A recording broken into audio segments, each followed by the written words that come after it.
مفتی تقی عثمانی صاحب نے لکھا ہے یا دوسرے علماء نے بھی لکھا ہے، غیبت ہی ہے چاہے وہ برے حکمران کی بھی کیوں نہ ہو۔ نہیں سمجھ آئی بات آپ لوگوں کو؟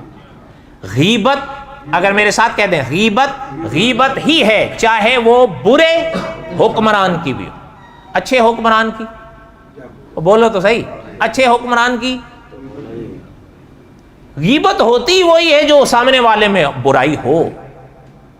ظاہر بات ہے، اب غیبت تو وہی ہے نا، اللہ معاف فرمائے، جو اس میں عیب ہے یا برائی ہے اسی کو بیان کریں گے تو غیبت۔ یہ تھوڑا ہے کہ سامنے والا تہجد پڑھ رہا اور میں اور آپ کہیں نہیں جی بڑا پاپی ہے، یہ تو الزام ہے، یہ اس سے زیادہ بڑھ کر ہے۔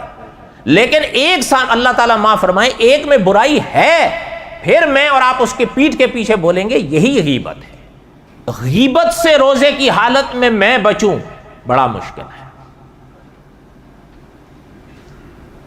پانی کے قطروں سے میں بچتا ہوں، بچنا چاہیے۔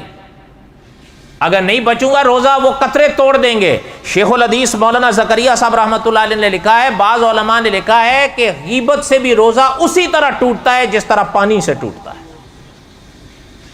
میں اور آپ پانی کے قطروں سے تو احتیاط کریں، لیکن روزے کی حالت میں غیبت سے نہ بچیں۔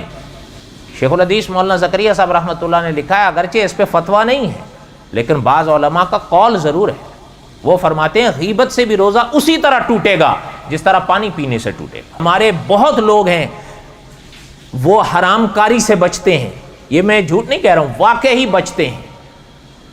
اتنے بڑے گناہ کرنے کی کوئی شاید ہی جرت کرتا ہے، لیکن علماء نے لکھا ہے غالباً، اگر میں غلط نہیں ہوں، کوئی غلطی ہوگی تو میری طرف سے ہوگی، مجھے جہاں تک یاد آ رہا ان علماء میں مفتی تقی عثمانی صاحب بھی ہیں، انہوں نے بھی لکھا ہے کہ یہ جو غیبت ہوتی ہے نا، یہ کبھی کبھی حرام کاری سے بھی گناہ میں بڑھ جاتی ہے۔